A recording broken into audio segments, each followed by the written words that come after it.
This is me. I'm a software engineer of ING, and I want to talk to you, or my talk is about how we replace the WebSeal reverse proxies and the F5 load balancers with NGINX. In this I want to first tell you a bit why we chose NGINX, how we integrated NGINX within our continuous delivery pipeline. I also want to talk something about the specific modules that we made, and after that the roadmap that we were taking, still investing more time to complete the modules. And the last one is all the lessons that we learned during this year of development on NGINX modules. So first a bit of ING. ING is a bank. It's globally. We have about 33 million customers over 40 countries, and I have about 52,000 employees, or they have about 52,000 employees. I'm part of ING Netherlands. That's a smaller set, so that means we have 8.1 million customers that process about 2.3 million page views a day, and I have about 16,000 colleagues working on that. Up to about 2.5 years ago, ING mainly had software development which were cost-driven. So we had quite some period of developing software. So it was all around different life cycles. So it made up a quite complex and a diverse software and hardware landscape.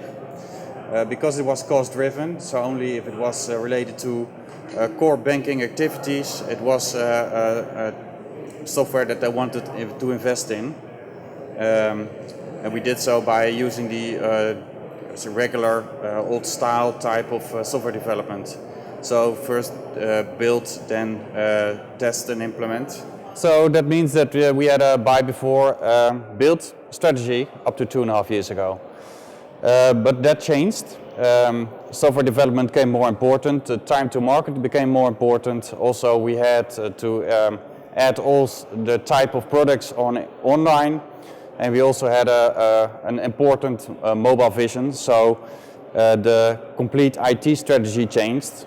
That way also the way of working changed, so we switched to the Scrum, using in DevOps teams, and that also changed the way they looked at software development. That means that we more had a build before buy mentality instead of buy before build. So that changed a bit. And also the way that we looked at stacks was, instead of using appliances and standard software from vendors, we now work more with standard scalable stacks to install our software on.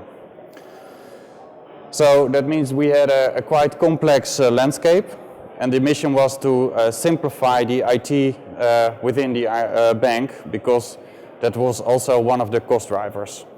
And also some of the functionality was still missing. So that's why we looked at another way of implementing stuff like a reverse proxy and load balancing strategies. So first, where we started was we had a current setup with the reverse proxies in the end, where we, or in the first layer of the street, where all the authentication layer was being processed. There was content caching and content compression, and there was also a cookie jar functionality, which is part of the WebSeals, which makes that all the cookies that are being transferred from any application inside our own, for example, an API or a web application, the cookies are being caught in the reverse proxy, and every subsequent call would pass that single cookie again to the application. So meaning that is a cookie functionality halfway in the proxy. And that was needed, for example, to not overexpose the browser with all the cookies that we send out for all the different applications. So we have about maybe 100 or 150 different applications, and that means that otherwise they would have sent so many cookies to the front end, and that's what we didn't want. The other thing is that we have multiple layers of load balancing. That means that we have within a DMZ load balancing over the different data centers, or within a zone within a data center. And that means that every customer would at least take 3 hops of load balancing before actually entering an application that would fulfill their request.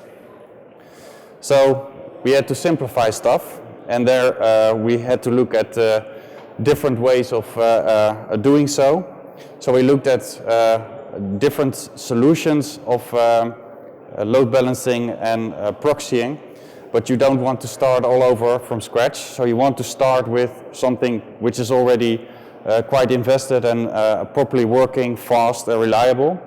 So we had two alternatives, for example, Apache that we looked at and NGINX. And we benchmarked them on paper in this case to the WebSeals and F5s that we already had. And there we figured out that the best solution for us would be to proceed with NGINX. So we did a proof of concept where we wrote the actual authentication module and an event publishing module, because the event publishing is something that we wanted to have better monitoring of all the requests that we did.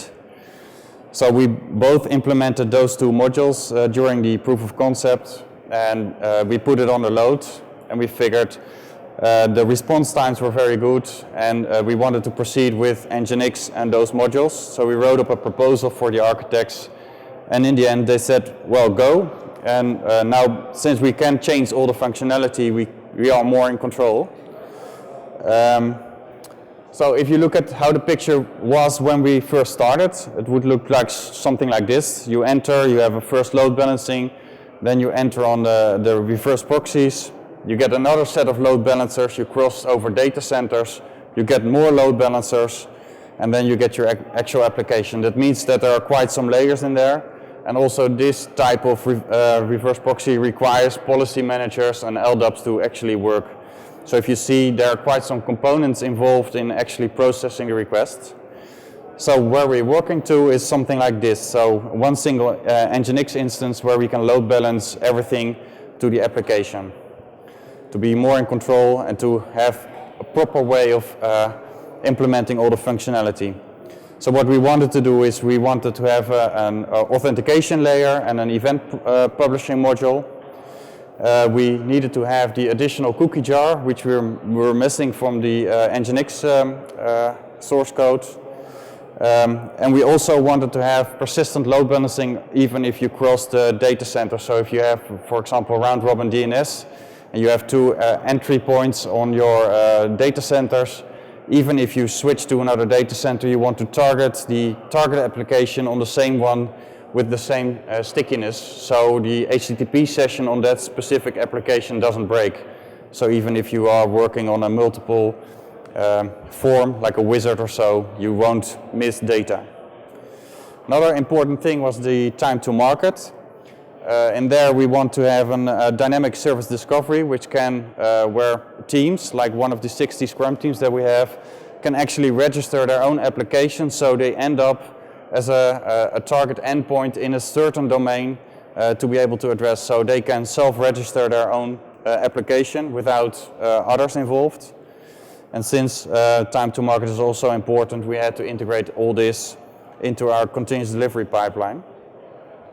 The problem is we already have such a thing, but it's all for Java-based applications, since all the applications that we run are Java-based. Other thing that we were missing in the existing solution was all the separate components have monitoring, but the combined monitoring and good view on the application was still missing. So we wanted to have a good monitoring on the actual resources that we use on the system. And in this case, we use that a tool called Graphite, where we push the data to. On there, we can create different dashboards with Grafana, and I will show later on an example of that. Since we also have, because these are more like team dashboards that we can create, but the operational monitoring is done by a team that is 24/7 available. But they use something like Tivoli Omnibus to have events published there, so they end up on a display. So we also had a job to create this type of interface to have the 24/7 monitoring in place as well. And we wanted to make the performance results comparable between the production environment and acceptance, so we can pull the production statistics and compare them to the acceptance, since not all the systems on acceptance run the same performance. We want to make sure that we can do a proper benchmark between those two. So first we wanted to go invest in the rollout of the continuous delivery. Since we already did the proof of concept, we started with 2 modules, and those modules needed to be enhanced because that was a rough version. And to be able to speed up development, we needed to step on implementing the continuous delivery pipeline.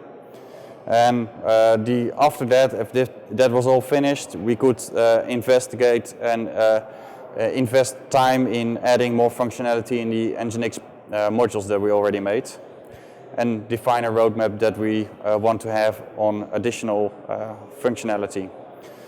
So first, what I already said, we have a continuous delivery pipeline set up, but it's all Java based. So what I'm going to show you is a bit technical, but the way we do the continuous delivery is we try to be the same as a Java project, to be able to have as less friction as possible in the continuous pipeline that we already have set up. So we will use the same tools like Git, Jenkins, Maven, and Nexus, which are a source repository, a build tool. Maven is also a build tool to actually make an executable or a Java target. Nexus is an artifact storage, and we use Docker, valgrind, and Python to do the actual builds and create the artifacts. And next to that, we have also closed source tools. The deployments are being done in Nolio, and Fortify is one of the mandatory things that we have to do the static code analysis. So it's also for quality control. So if you go, how do we do now the actual build of source code? We start out with a Git repository. In there we add on there the Maven POM files, which are the files where you can actually create builds with. And we create a Jenkins build job, which triggers on commits on the development branch. That will actually build all the sub-projects in there. In here you see also all the modules that we make that will package all these modules, including the source code that we got from NGINX, which is part of our Nexus repository, and all third-party modules that we use, and we all bind them together in an archive. We add specification files to build Red Hat packages, and in the end we can start a Docker in which we can do the actual build of the binary. The result should be Red Hat packages. But that only works if all the Python tests that we wrote are functionally correct. Also the integration tests that we have to do are correct, and the product acceptance tests. So we have all kinds of tests in place to do while doing the build. And all the modules that we have should also build and have all the tests in place. So in the end, we know that everything that is built is being tested as well. For that, we also use Python to build a test framework. So we can easily create new test cases. So we can test reloads, restarts, killing under requests and stuff like that. And the end result is that if everything passes, all the results, the artifacts, so in this case the Red Hat packages and all the test results are being pulled from the Docker images and re-uploaded again to the repository, after which Jenkins automatically starts the deployment. And that will be done on a lifecycle environment. The same happens on every commit. In there we trigger a job that does all the valgrind checks, because we write our modules in C. It's quite important that you do not introduce any leaks or unassigned memory. So it's a quality control, and any failure that we have will also indicate that. And another attribute that we have is we have to Fortify scan all the source code that we have, and that makes that we do not miss any security risks that we have on the code, or do all other non-good code things. So it warns us on any issues that we introduce. Once we have all the normal builds done, we can create releases. This is also easy since if you use a Maven build structure, it's all integrated within Jenkins. So we start, if we merge stuff from the development branch to the master branch, we can make releases. it's essentially the same. All the tests run, everything ends up with a Docker image being started, artifacts are being created, all the tests are run, and once everything is complete, all the artifacts will go all the way. Wait a minute, all the way up to the repository. But the thing is that NGINX is not only a binary, but you need configuration as well. So what we did is we have a configuration Git repository in which we keep the configuration. We have specific targets where we can say if it's a stateful or stateless application. And in there we have SQL, which maps all the application to endpoints. So this is all before we can actually do the service discovery. Once that service discovery in place, this project will disappear. We have a plugin in place which will create the actual NGINX config files. We start a Docker again. Once that is continued to run and the tests are being done, the end result is a Red Hat package which can be installed inside that Docker together with the binary. And that is all tested together. All the configurations are tested, and once that is done, the deployment will start automatically on our lifecycle management environment. So what we have now is that we have different environments where we can do local tests. We have development and test environments where we have where all the Scrum teams can test their integration stuff with what we build together. We have acceptance environments where we can do all the daily load tests on production load. We can do performance tests where we can create automatic reports. We can do weekly resilience tests, or that's what we do actually. We have some unplanned Simian army tests, what we do on the binary, which sees if everything performs correctly. We do profiling there, penetration tests. And in the end, what we have is a binary that is good enough to go to production. And that is hosted on different production sites, and that is currently already replaced all the WebSeals. So all the WebSeals are gone, all NGINX is in. That means that we run an NGINX only reverse proxy layer. We are busy with replacing all the specific applications for load balancing, but it has some extra steps that we need to take. So we're starting with that currently. So one of the tests that you said you've seen that didn't actually was performed during the creation of the build is performance testing. So what we did is we did some quite extensive testing before releasing the first binary. And in there you can see that we, for this case, we did a load test on a binary that ran about 500 URLs a second. With the configuration that we use for production. And in here you can see that because we enabled the gzip module, number 1, 3, 8 and 11 is actually all caused by having zlib included in your code by enabling the gzip compression, which is actually quite expensive, so you can see. The number 2 and 9 are a bit hard to fix because there are memset and memcopy type of operations. So they are quite difficult to get rid of. Same is the number 4, which is a network driver, which we cannot change. But number 5, for example, since we have 2 modules, one is to have cookie jar functionality, which requires a cookie. And the other one is session management for the authentication layer, which requires cookie. There's quite some dependency on cookie parsing, and we use that specific cookie parsing routine from NGINX. And since we heavily use cookies, this one ends up being quite high on the performance hit list. Number 6 is something of OS, so that's also something we cannot change easily. 7 is since we use event publishing routine from Kafka, Kafka uses CRC32 routines.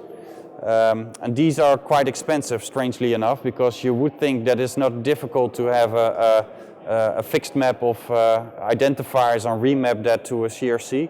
But in the end, it's quite expensive, and that's also what we see in the separate modules where we use red and black trees. where the key of that is also a CRC32, which ends up being quite expensive. So in this case, this is a specific code which we cannot change as well, since it's part of a third-party library. So as you can see, 10 is also something from the auditing system, and the first one that we introduced is on number 20. So once you see how you optimize your binary, and in this case it's already the one that we optimized, it's quite hard to get more efficient code instead of looking at other things. So when we start looking at this performance output, we saw similar type of output as this. So we looked at gzip, since it's quite expensive, and if there was any optimization possible. So it turns out there are two patches, one of Cloudflare and one of Intel, that are available on the latest version of zlib, which can optimize the output of the binary. And so it seems there are also hardware accelerated optimization on the way. In this case, as you can see there, we also compress at level 5, which is the first one of slow compression inside the zlib library. You can see that the optimizations can be quite good if you use text-based output. And in this case, our compression is mostly on stuff like JSON or JavaScript or compressible fonts, which ends up being quite good compressible. So next to this, we had other libraries that we wanted to include in our stack, which also were not available on the target machine, because we are quite restricted on what we can install or what we can replace. So zlib is also one of the things that we can hardly replace, since it's also a base component used in many other applications. So we have an issue there, and we have issues on other libraries which are not available. Kafka for event messaging, MaxMind, for example, to get geo-IP data, or protobuf, which is part of the messages that are being sent by Kafka in our case. And there are also libraries that are available, but they're still too old. And in this case, the regular expression library from Perl, which did not support the JIT option, which is in the config of NGINX available. So those are all issues that we needed to address. In our case, we just took everything from source and recompiled it again, stuffed it in our build Docker image as a base library, so we can just static link everything around that we need to have the most optimized and CPU optimized version of this. So we can also gain performance by this, because we know the target machines, and we can optimize all the compiler flags to actually use all the optimizations for that specific CPU target.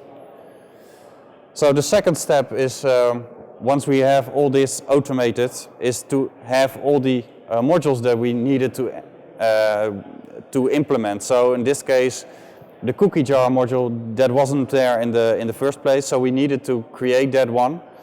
That one catches all the setCookie and setCookie2 headers being returned from all the application, except when it's on something like a whitelist. We had to implement the WebSeal module. Since WebSeal is available, it's possible there to use the extended authentication interface, which is basically a call that you can do where the principal data is exchanged between a third-party application. We could also implement the same, since we already use that same interface with WebSeal supplying the principal data. We already knew how to implement it, and we could also hook on the same type of interface. We also made a Kafka module, which is there to do the event publishing, mainly for monitoring purposes. Another module that we made is for load balancing, where we can use rule-based load balancing. For example, you can say that if you want to have a module there or an application there that doesn't or is just deployed, and you want to do confidence checks on that specific node, and if you pull it in a source pool, in an upstream pool, it will get loaded by default with NGINX. And if you don't want that and you want to be able to test that before enabling it, you need something else. So we made a load balancing module which can select specific upstreams to target on load. And the other module that we needed was for monitoring, since the existing solution did not suffice on monitoring. So a little bit more on the details of the modules that we made. A cookie jar, for example, is a module that we use to have, where we have two levels of red and black trees. Red and black trees are balanced binary trees, which is a structure that is available inside NGINX. And there we can store the state. So we have a jar which holds all the cookies for a specific user. So we have one red and black tree to store all the jars, and one red and black tree per jar where we store all the cookies. We made it highly configurable, so we can change the behavior. For example, we can strip the HTTP only or the secure flags from that, or we can just block incoming or block outgoing cookies from there. Since we also need cookies to be cleaned up, we need to have timers for automatically expiration of the cookies or the jars that expire because sessions are expired. And since we use different workers on the same machine, we also need to share that state between the different workers. So therefore we use the shared memory option, which comes within NGINX, to share the state between the different workers. So as you can see, NGINX provides quite some nice stuff if you're actually building modules like shared memory and timers and trees, for example, to do high performant lookups of data. The other one is for the WebSeal interface that also uses a red and black tree for storing the session state. Also where we have, we added there multiple types of directives where we can set different type of access policies for it, and it hooks on the authentication layer of NGINX, so it actually integrates there on that access method that we have.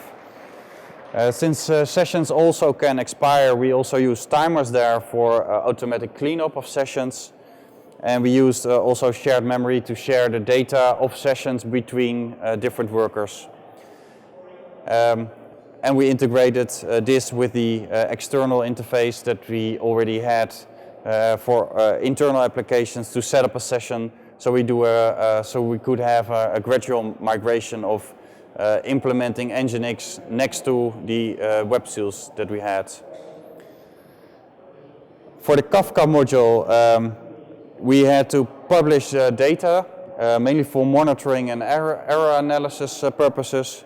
Also there we use a highly configurable solution where we have a separate JSON file where we can map all kinds of data from inside NGINX, so request headers, response headers, cookies, data, content types, length, all kinds of stuff where we can map data and we can transfer them and map them on messages so we can actually see what is going on. Also, if we have more errors, for example, we can trigger on that. And since Kafka is possible to run in batch mode, it's also asynchronous, where we can use thread pools to be able to push data out of it without interfering with the normal event loop.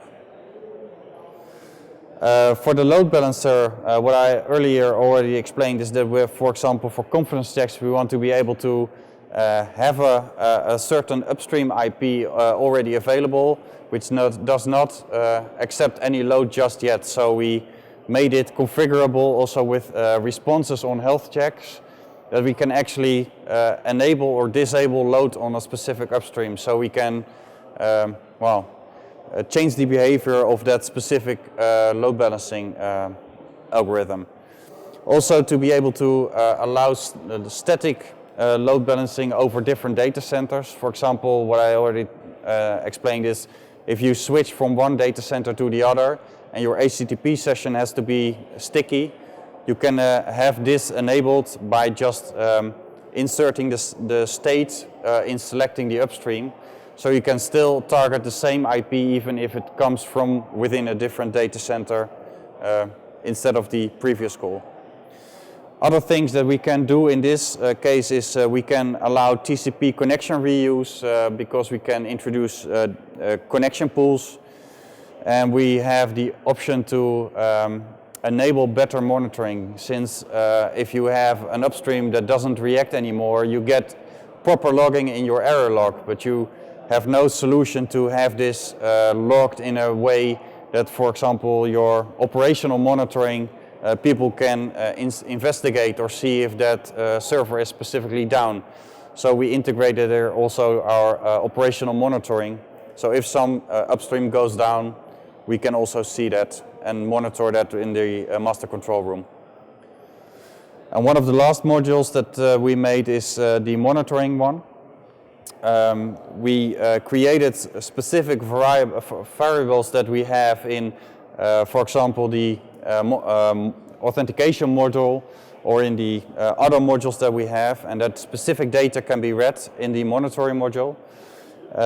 Also, we store their data of CPU use. We can specify which file systems to monitor and all kinds of stuff.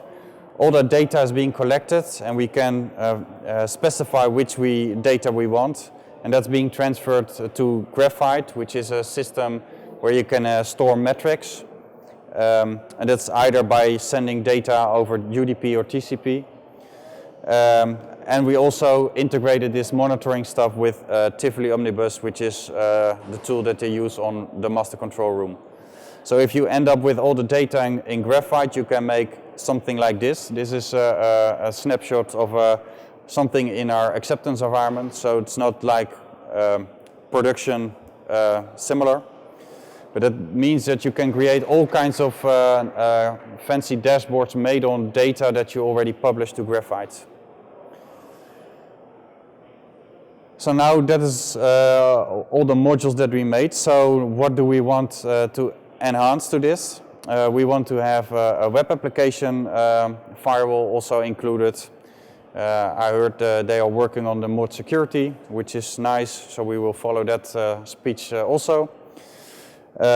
We want to have dynamic service discovery, which means that once applications switch on or off, they can self-register their upstream IP, so we can target load or remove loads, so we have a more flexible way of scaling load. And we need to have a persistency in the cookie jar to transfer data between the multiple data centers. So it's not enough to have that stored in the cookie jar, but you need persistency of that cookie jar as well. Otherwise, you still do not share the data between the different instances or the different data centers. So this is a journey that we worked on for about a year. And over that year, we had quite some lessons that we learned. One of them is that we wanted to remove the work that we did already as soon as possible. So you want to do it only once. So remove the manual work as quickly as possible and make sure that all your tests are automated, so you can increase your release, for example, to multiple times a day. And if you still need manual labor in between, it's hard to get that working. Other things that we found out during the course of testing is that there are quite some optimization configuration within NGINX. So stuff that you can set on TCP sockets, you can use all kinds of different caching mechanisms with locks or without. There are connection reuse things, JIT, for example, thread pools, zones, bufferings, all kinds of stuff. So once you start working with it and it's not something that you did quite a lot, take some time to investigate in all the options that are available, because there's quite some optimizations in NGINX available. The things that we learned in our own modules is, for example, how to use shared memory, the red and black trees and thread pools and event timers, and the combination of those, which makes quite tricky code in sometimes. Other things that we learned is shared memory, for example, has the ability to have utexes on it, but once you have state within a memory zone, you cannot log that. For example, if you have concurrent requests coming in and one request gets data that is part of your session, and the other request comes in that invalidates your session, you cannot remove that one while the other one is still processing on handling that request. So there's all kinds of stuff happening there. And once you start using mute checksers, for example, it's difficult to find out if, for example, a worker disappears for whatever reason, that still holds lock on specific data to get that lock removed.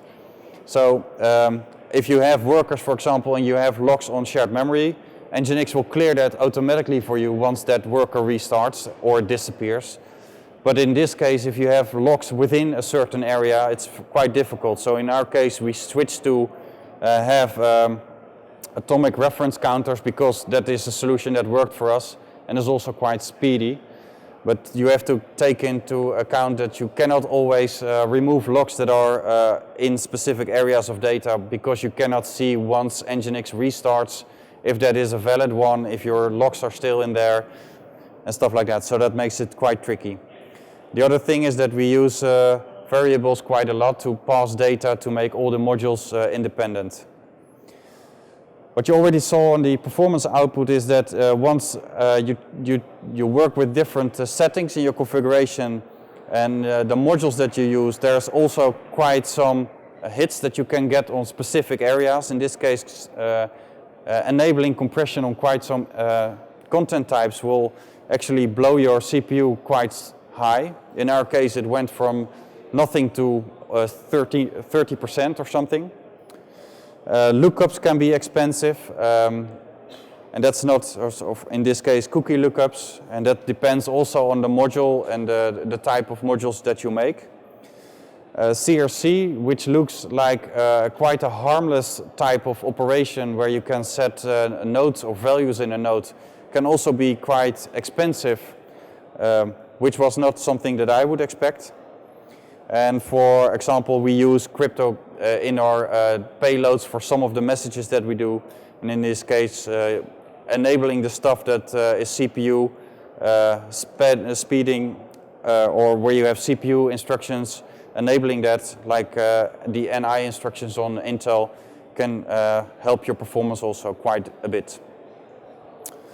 Some other issues that we had is that working with an older stack is also difficult to have a proper build. Not everything works out of the box. Some options don't work because NGINX assumes a newer set of libraries, for example. So we ended up recompiling stuff like C compilers even, statically link system libraries or all other libraries that were not available. So once you start trying to improve your binary, make sure that if you are in an area where your target environment is not as new as you hoped, that you can have additional things that you need to do. For example, compile more things from source that you would expect. One of the other things is that what we learned is that monitoring is quite difficult to get right the first time. So make sure that you tune over time and make sure that you change the data that you log also and see what is missing. And that some tests help for that. Make sure that you create a good dashboard. In our case, the combination of Graphite and Grafana work very well. And also look at your error log if you do quite some testing to see if you can get all the root cause analysis that you have in your own modules. Because what we found out is that actually if something goes wrong in NGINX, the engineers there had quite some understanding on what you would expect to have in your error log. But once you make your own modules, you have to make sure that once you log data there, every issue that you would expect to find in your error log is actually there. So that also takes some time to get all kinds of strange conditions in there tested. So that means take some time to test also on the load, do all kinds of performance tests and make sure that you have all the data available in your logs. And the last thing that I want to mention is in our case, all the tricky parts of the code had all in common that they use shared memory, either logs, timers, and all in configuration reloads, because that creates all kinds of timing issues where you have problems once something goes wrong. And that means that you have quite good cordons happen quite often in that area, specifically on reloads. So if you do something on that, and since using shared memory is quite a good option, because it allows to stay there over reloads. So if you upgrade your binary or update your configuration, your state still stays within your binary. So it's a very strong option to have, but it also is a tricky one to have implemented in a good way. So NGINX is fun, and I think I like coding for it extremely. So that's it. Are there any questions?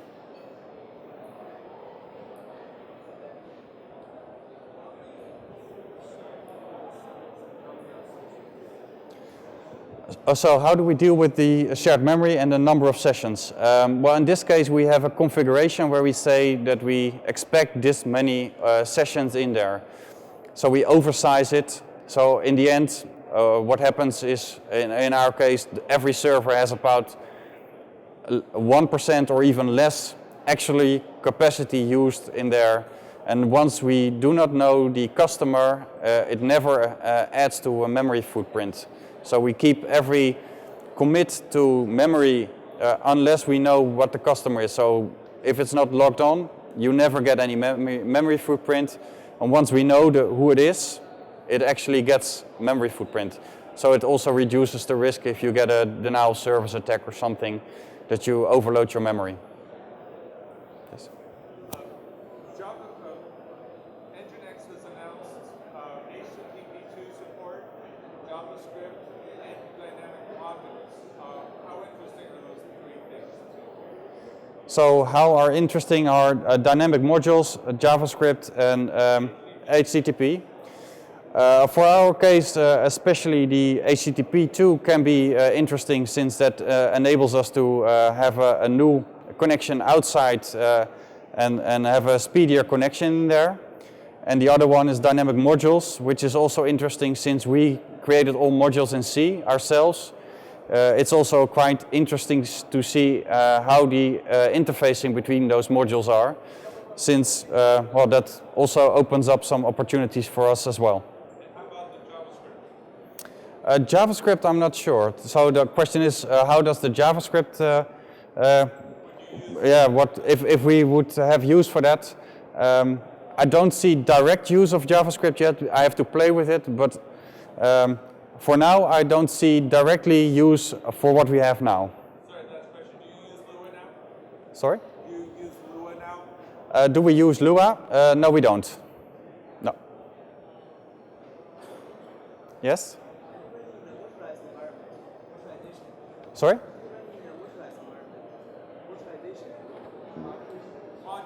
Modular. Oh. Virtualization, like VMware. Yeah. So in what virtualization environment? That is VMware. Yeah. Yes, these are all running in a virtual environment. Yeah. Yes. So how do I? How do you pass authorizations in threads, you mean? Yes. Yeah, because it's, how do you know if an request is authenticated? It's the same way if you have state in normal applications, like web-based application, they are based on cookies in this case. We can map that also to other things, but in this case it's cookies.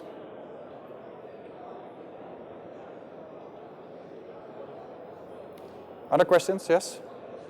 With your custom modules, are any of those open source? Are you getting kind of break up those? Are those modules open source? There is a discussion currently if we can open source it, but for now it's not yet open source. So I cannot promise anything on how this plays out. No? Well, thank you very much.